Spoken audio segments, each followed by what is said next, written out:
안녕하십니까. 국민에게 보고하다 김태호입니다. 금일 보고드릴 내용은 저희 공익제보센터의 두 번째 활동에 대하여 말씀을 드리겠습니다. 이 내용은 제가 신의 한 수에서 간략히 소개한 바 있는데 오늘 조금 더 자세하게 말씀을 드리겠습니다. 며칠 전에 저희 공익제보센터에 공익신고자가 찾아왔습니다. 이 사람의 신분은 경찰관입니다. 이 경찰관이 공익신고와 관련하여 저희한테 상담을 받으러 왔습니다. 이 경찰관은 여러가지 사연이 있는 사람이었습니다. 2016년도에 음주운전으로 징계를 받고 2017년도에 정직 2개월이라는 중징계를 받았습니다.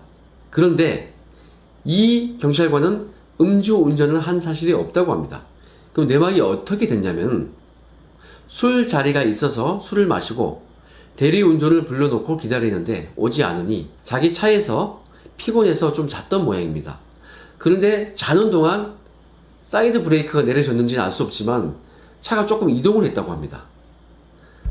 근데 그래서 이제 조사를 받고 기소가 되었습니다. 그런데 이 경찰관은 음주운전을 한 사실이 없기 때문에 불복을 했고 2심에서 무죄를 받았습니다. 그리고 얼마 전에 대법원에서 최종 무죄 확정 판결을 받았습니다. 알고 보니 이 경찰관이 음주운전을 했다는 증거로 제시된 영상이 조작되었다는 이유로 무죄를 받았습니다. 그 증거로 만들어진 영상이 몇 배속으로 조작이 되어 있다고 합니다. 그러면 꼭 운전하는 것 같이 보이잖아요. 근데 운전하지 않았고 잠결에 차가 이동된 것 같다 이런 취지였던 것 같습니다. 그것이 받아들여져서 대법원에서 무죄 확정 판결을 받았다고 합니다. 그런데 이미 피해는 복구할 수 없는 피해를 받았죠.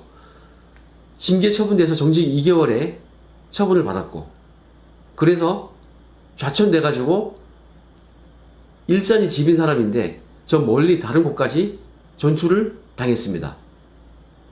그리고 조직으로부터 찍혔죠. 이렇게 무죄 판결까지 나왔음에도 불구하고 현재까지 소청심사위원회에서 그 징계가 정정이 되지 않았다고 합니다. 계속 고통을 받고 있습니다. 이런 내막이 있었어요. 그런데 이렇게 결과가 나오니까 그 증거를 조작했다고 하는 경찰관 등등 그리고 그와 관련된 사람들, 이 같은 경찰관들이 다치게 되니까 좀 본인이 조직이 찍힌 것 같다 이런 취지였습니다. 뭐 그럴 수 있죠. 하지만 생사람 잡아놓고 조작했다 이거는 잘못된 거 아닙니까? 뭐 저라도 고소고발했겠습니다. 그러다 보니 조직이 찍혀 있어서 새로 전출 간 곳에서 좀 힘들었던 모양입니다. 거기 파출소에 근무를 하는데 파출소장이 경감이에요. 경찰 간부죠. 이 사람과 여러가지 이유로 좀 트러블이 있었던 것 같습니다. 그러던 차에 이 경찰관은 그 상관의 불법 행위를 알게 되었습니다. 퇴근 이후에 거기서 남아서 야근하지도 않고 야근 수당을 초과 근무 수당을 부하 직원에게 처리하도록 시켜서 초과 근무를 1년 반 동안 1,000만 원 가까이 받았다는 그런 내용입니다.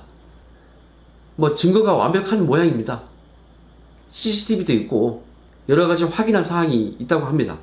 이런 상황을 이 경찰관은 공익신고를 했습니다.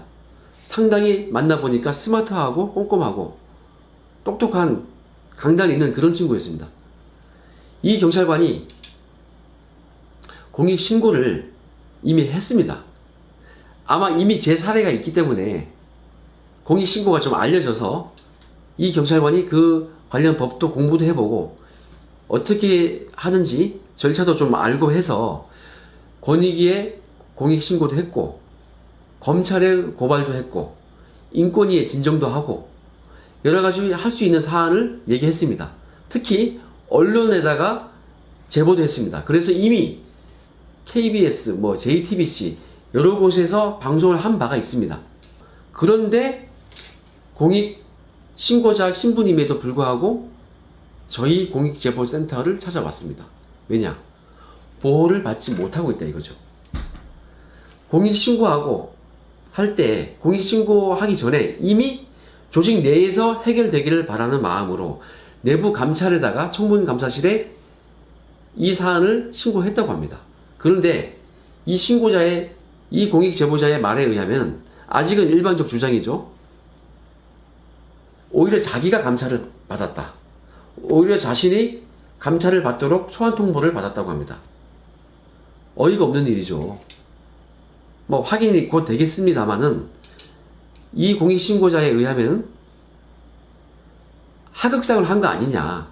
그러니까 핑계를 대서 자신을 오히려 감찰을 조사를 받도록 했다. 뭐 이런 내용이죠. 이게 사실로 판명이 된다면 얼마나 어이없는 일입니까? 그래서 언론에 제보하고 나니까 이 감찰 조사가 조금 지체되어 있는 상태라고 합니다. 홀딩된 것 같습니다. 그런데 권익위에서 자신을 제대로 공익신고자 대우를 안 하는 것 같다. 이렇게 좀 이런 뉘앙스를 받은 것 같아요. 그래서 저희에게 좀 도와달라. 이런 배경으로 저희를 찾아왔습니다. 그리고 이 사안을 청와대에 국민청원을 넣었다고 합니다. 몇천 명이 지금 호응을 해주고 있는데, 그래서 제가 오늘 국민청원까지 함께 부탁을 드리는 것입니다. 많이 가서 국민청원 호응해 주십시오. 20만까지 가야 됩니다. 이에 대하여 저희 공익제보센터는 국민청원도 도와주고 널리 알려서 홍보도 하고, 그리고 무엇보다 수사기관, 국민권익위, 인권위, 내부감찰, 검찰 여러 곳에 이 사건이 배당이 되어 있기 때문에 혼자 안 되지 않습니까? 그래서 저희 이동찬 변호사가 선임계를 오늘 오전에 썼습니다. 무료 변론을 해준다고 합니다. 한 박수 한번 쳐주십시오. 저희 이렇게 활동 열심히 하고 있습니다. 그래서 이 제보자를 이 변호사가, 우리 이동찬 변호사와 저희 변호사들이, 그리고 저도 함께 하면서 보호를 해주고자 합니다. 너무 갈 곳이 많아요. 검찰, 경찰, 내부감찰, 권익위, 인권위, 국민청원까지 너무 할 일이 많습니다. 저희 이 제보자 잘 보호를 할 테니까 여러분께서도 많이 격려해 주시고 응원을 해 주십시오. 그런데 저는 이 사건을 상담을 하면서 저의 사건이 오버랩 되었습니다. 허위로 야근 수당을 타간다? 이거 좀 혹시 많이 들어본 얘기 아닙니까? 허위로 출장비를 횡령했다. 제가 이렇게 폭로한 적 있지 않습니까? 물론 저는 김태우니까 뭐 제 걸 깔아뭉겠다고 생각하는데 똑같은 내용이에요. 어떻게 보면은 이거 국고금 횡령 아닙니까? 사실상 뭐 죄명이야 여러 가지 뭐 검토를 해봐야겠죠.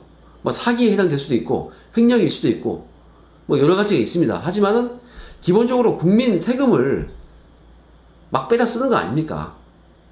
이거 의미 있는 사건입니다. 짜잘한 사건이 아니고, 그리고 이거 경찰뿐만 있는 게 아닐 거예요. 곳곳에 이런 일이 있을 것입니다. 우리가 우리 국민 예산 감시의 눈으로 지키겠습니다. 이 공익제보자 꼭 지켜내겠습니다. 여러분 함께 해주시고 응원을 해주십시오. 오늘 방송 여기까지 하겠습니다. 감사합니다.